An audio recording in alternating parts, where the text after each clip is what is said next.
Abakampuni ya Umeme basinzidde ku kitebe ky'ekitongole ekivunaanyizibwa katale k'emigabo ki Uganda Securities Exchange Nakawa ne balangirira nga bavudde mu nteeseganya ne gavumenti ku nsimbi entuufu ezirina okubasasulwa olw'enteeseganya zino obutavaamu kalungi.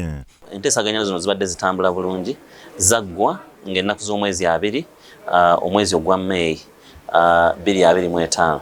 Ekyembi nti we zaggwera temwavaamu kirungi. Celestino Babungi akulira Umeme ategeeza nti kati baddukidde mu kkooti e Bungereza esobole okubatabaganya ne gavumenti nti kuba omuwendo omutuufu gwe babanja gavumenti eganya okugukkiriza. Are we the first to appear in arbitration? We are not the first.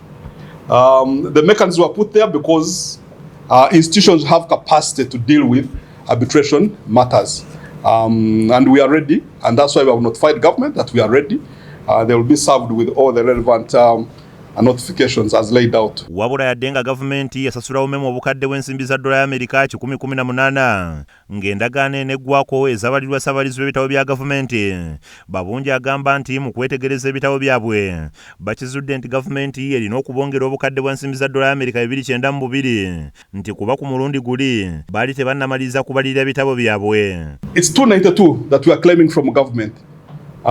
As I indicated, it is the your total investment outlay minus what you have already recovered, and the total claim now as outstanding is 292. Umeme egamba nti yeewuunya okubanga gavumenti yeremereddwa okukkaanya nabo ku ssente ze babanja ng'ate ebitabo byabwe byeyogerera. And our issue is the way the amount was arrived at is not consistent with what the contract says.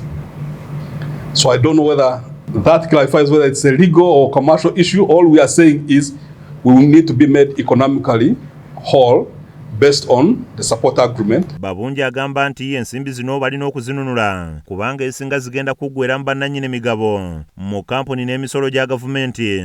Kyokka Umeme gamba nti kituufu waliwo ebitongole ebibanja UETCL nti naye erina ebitongole bya gavumenti byebanja ensimbi ezisoba mu tuliyoni namba naye nga bali mu kuteeseganya nabyo ng'endagaano bw'egamba. And with due respect, most times the media will report on one side of things, but also we have our total claims. You can see in excess of 1 trillion that is due to the company. And even the Auditor General's report was very clear. Reconcile amongst yourself, ERA, UEDCL, UETCL. Mu ngeri emu Umeme esekeredde UEDCL olw'okulaajana olutadde nti transformer zifa nnyo ng'aba Umeme bagamba nti ekyo kya bulijjo nga nabo baasiibanga mu kukanika buli kadde.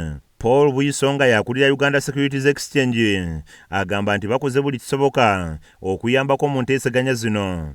From the time the announcement was made that the concession would not be renewed, we engaged the different ministries and the different agencies in discussions. I think one of the things we did was provide a report on who the investors were in Umeme. Frank Chiddu yakusakidde emboozi eno ku KSTV Agalero.